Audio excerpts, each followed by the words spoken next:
Assalamu alaikum everyone. My name is Zishan Rahat Qureshi. I'm the founder and CEO of High Achievers League. Today we have with us our GRE student Afnan Ishaq. Afnan did his A level from Beacon House, Multan, and then he did his BSc in accounting and finance from LUMS. So, welcome, Afnan. How are you doing today? Thank you. I'm doing great. What about you? I'm great. So, let's start with the interview. So tell me, how was your experience for GRE preparation with High Achievers League? It was very good. Actually, when you study for GRE or something like that, in these standardized testing, there are a lot of complexities and intricacies that you do not learn from the book. And for that, you need someone experienced.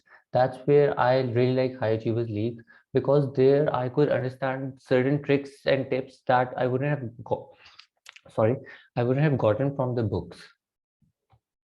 Okay, so how long did you study for GRE before Uh, you took the exam? I studied for about 1 month, 1.5 months, but in my opinion, you should study a little more. And that's just something I learned after the fact. Okay, so but do you think we can standardize the period of time that students should use in studying? What do you think?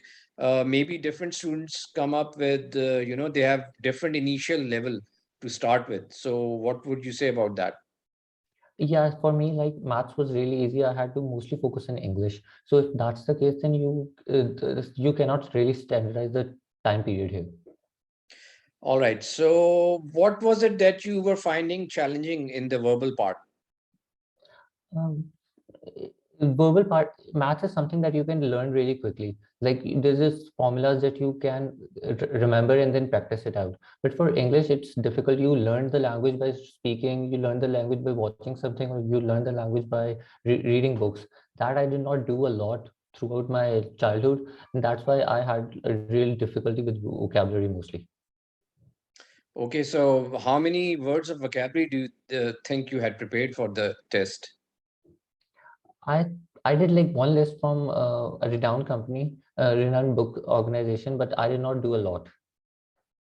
Okay. So, do you think you must have done round about at least 500 words? I'd say I did like 300, 400, but as I said, it was really difficult for me and I did not do as much as I should have done in there.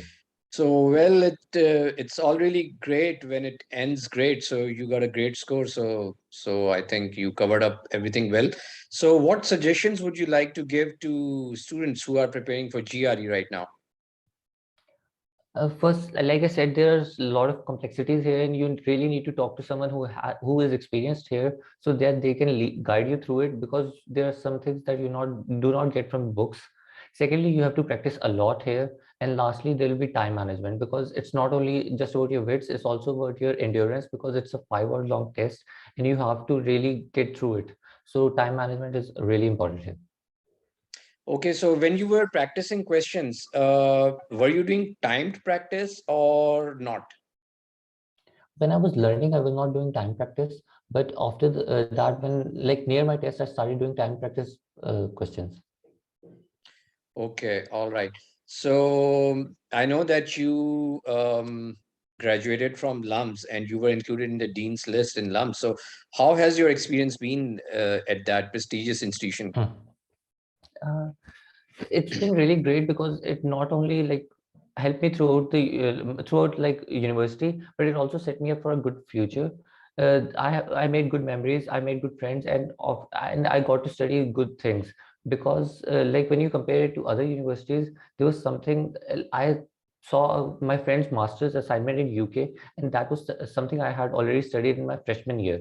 So the studies were tough, but that was the good part of the university. Okay, and what are you doing currently? I'm working at Educative Access. And what does this organization do? They make courses for CS based niche. All right, all right. And what are some of the basic responsibilities that you're going through? Currently, I'm part of the author acquisitions team where we have to reach out to authors who write these courses. So I have to source them through the internet and then I have to reach them out. Okay, great. And what about your future goals? Any plan for masters? Yeah, basically, that's why my GRE as well. I have plans to go towards data analytics because that's what I believe is the next big thing coming towards like us. So I'm doing Coursera courses. I'm doing learning from YouTube, Python, SQL. I'm already starting to do that, and that's where I want to do my masters as well. So a lot of students that I talk to these days, all of them, most of them say that they want to get into data analytics.